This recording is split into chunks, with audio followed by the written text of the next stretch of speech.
Thank you, sir, for your incisive opening remarks.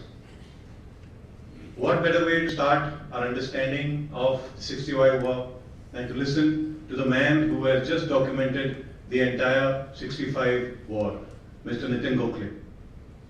Mr. Nitin Gokhale is a veteran journalist with 32 years of experience across web, print, and broadcast mediums. He has recently made a transition from being a media practitioner to being a full-time analyst, media trainer, and author. In his reporting career, Nitin has reported the Kargil War, the Elam War 4 in Sri Lanka, and covered the different insurgencies in Kashmir, Northeast, and the Maoist areas. For the past decade, he has specialized in reporting upon India-China relations, higher defense management architecture, and India's strategic choices.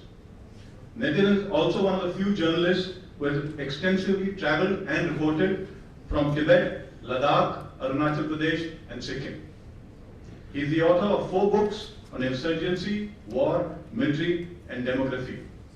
Nitin regularly teaches and lectures at India's National Defence College, the Army, Navy, Air Force War Colleges, Defence Services Staff College, Indian Institute of Mass Communication, the Intelligence Bureau Training School, and the College of Defence Management.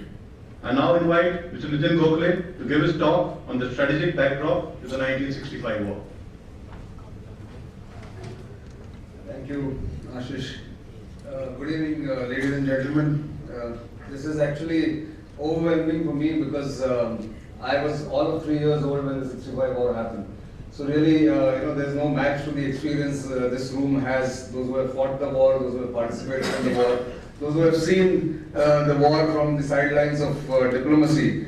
But I come from a little advantage of having researched and read about the 65 war, spoken to some of the people in the last 7-8 months when the Center for Land Warfare Studies asked me to write this book. They commissioned me to write this book. And let me tell you, I have not deviated from the official account that was available. And therefore, my mandate was only to write a reader-friendly book. Because normally the official account would say one company minus attack 0.4732 and they stayed put there. For a reader, perhaps that does not make sense. So my mandate was to make it simple and make it reader-friendly. And that's where I come from. But I am not going to speak about my book. That was just an opening line. I thought some kind of publicity is required. But coming back to the strategic environment there that time, I think, this map, of course, is just a backdrop. But there were 2 or 3 issues here we must consider. That the Indian Navy did not participate in the war in an offensive mode, mainly because that time Indonesia was making threatening noises in the Indian Ocean and the Bay of Bengal and sort of eyeing Andaman and Nicobar Islands. So the Indian Navy, and Admiral Anup Singh is here, will tell you much more about it, was actually sent to the East Coast. The Western Fleet was also, part of it was on the East Coast. And therefore, India was not really, in an atmosphere where there were too many friends who were supporting, whereas Pakistan had quite a few friends. The Americans were supplying them with the latest equipment and platforms. The Russians were more or less neutral at that point in time, or the Soviet Union was neutral.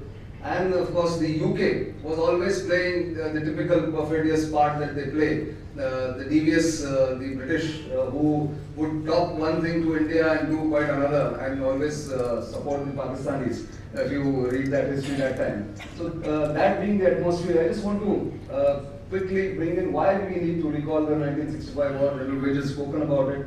I think this man hasn't got the credit that he deserves for what he did in 1965.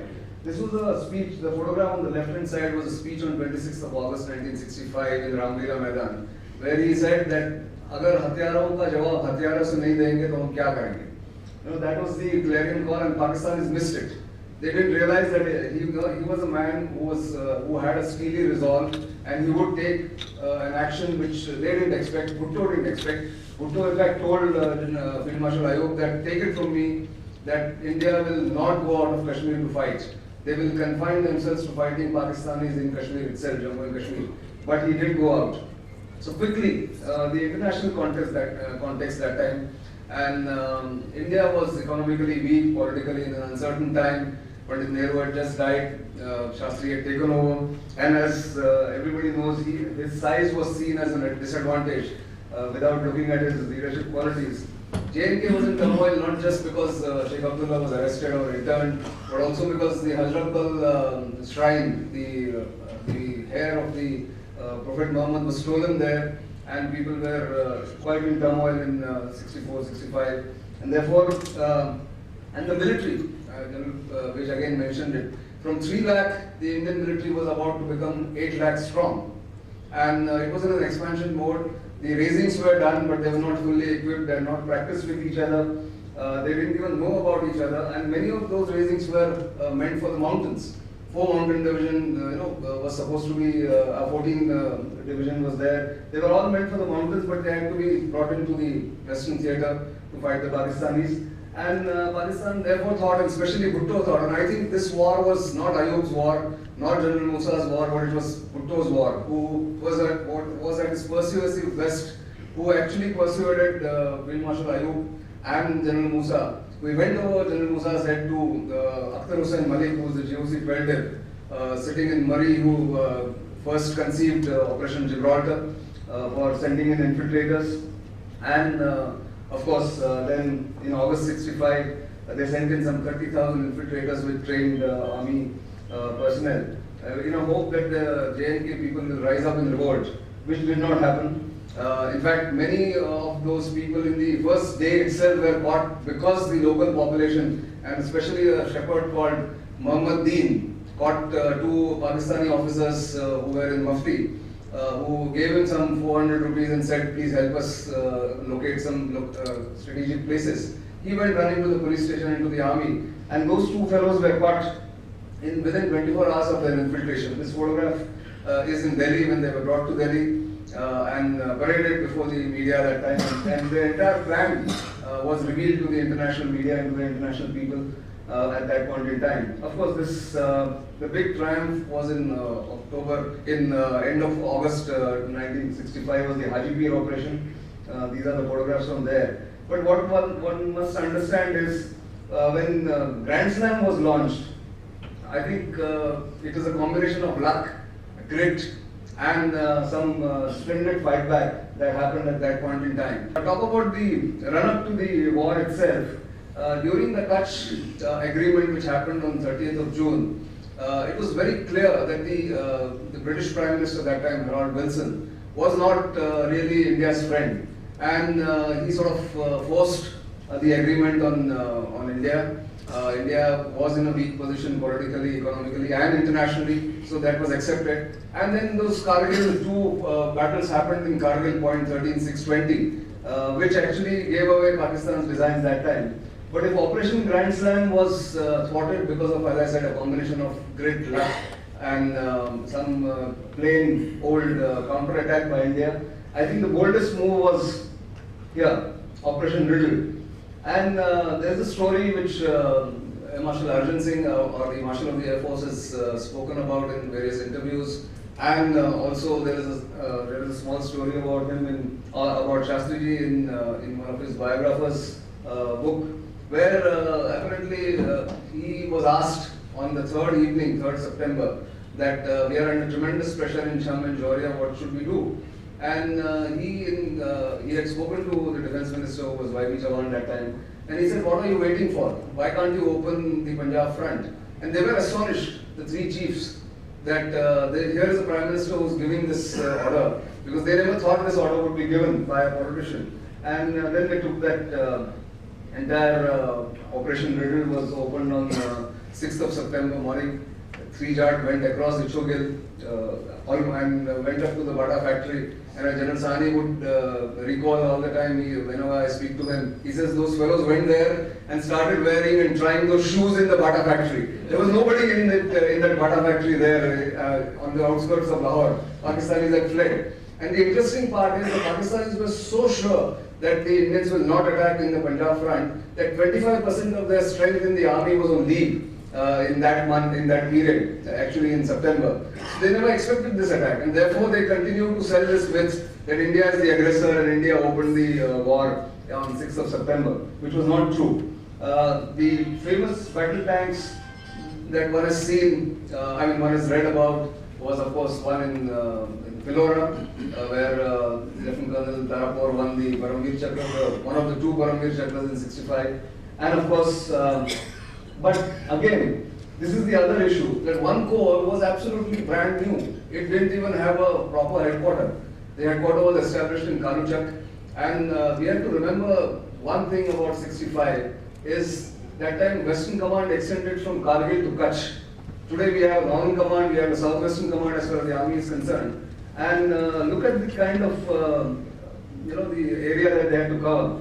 8th and 11th of September, all these battles they have all spoken about, they will speak about it in details. But what I want to bring out is that India went up to Lahore, and this is the dispute which everyone says, why didn't you stay on in Lahore? Why didn't you sort of use it as a bargaining chip? But Mr. Chauhan's, not autobiography, but a diary done by R.D. Pradhan, who was his PS that time, and the official history records that capturing Lahore was never the objective. Given the experience in Second World War in Stalingrad, in St. Petersburg and Leningrad, nobody wanted to capture Lahore and keep and sort of suck in the troops there. The idea was only to threaten Lahore to sort of get the Pakistanis to divert their forces from Chamjauria to Sialkot and to Punjab. And these photographs that you saw are of Indian soldiers in the village called Barki and in Batapur. So they were all there. I mean, they stayed on, they were there, they were threatening the people. But strategically, it was not prudent to capture Lahore or get into Lahore.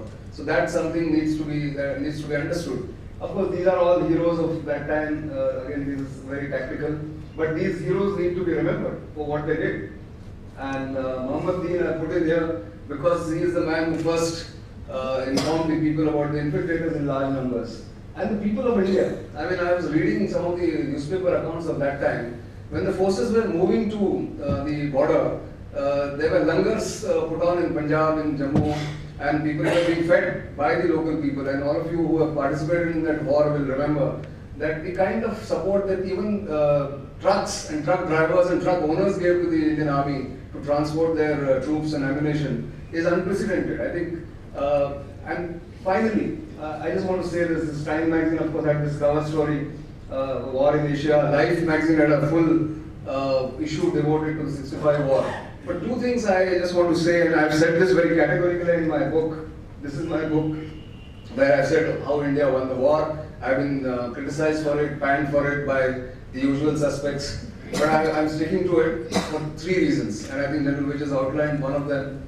That we must remember that this war came in between the humiliation of 1962 and the triumph of 1971. Between the tragedy of 62 and the triumph of 71. And if this war had not happened, and if this war had not made us learn these lessons of war, of tactics, of diplomacy, I don't think we would have won as spectacularly as we did in 71. So therefore, this war is important to be remembered, and therefore, this war needs to be recalled, and its heroes recalled. Of course, there were so many goof-ups, so many mistakes. I think one of the rare wars in Indian history where two general officers got sacked during the war of 4-Dev and of 10-Dev. 10-Dev in Akhnur, and they got sacked. So many COs were removed, brigade commanders were reprimanded. But that notwithstanding, which war does not have mistakes? But this war, that was reason number 2.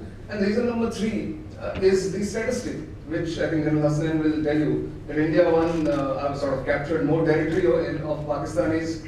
We destroyed more tanks, we killed more Pakistanis. And more than that, India spotted for the first time after 47 the Pakistani plan to wrest Kashmir from India. And if you deny the enemy its strategic aim, or fulfilling the strategic aim, I think my limited understanding of a layman who's not fought the war, who's not been in the military, I think that is victory enough. So therefore, to say that we didn't win the war or it was a stalemate at best and we're trying to sort of forcibly say that it's a war that we won, I think it's nothing short of a betrayal of the history, and we are not going to sort of pay tribute to the people who made it possible, from the politicians to the soldiers and from diplomats to the common people. So therefore we must remember that in that strategic environment where we had no friends, very few friends actually internationally. The Chinese, remember, were getting closer to the Pakistanis. The Russians, or the Soviet Union was neutral. The US was Pakistan's great friend.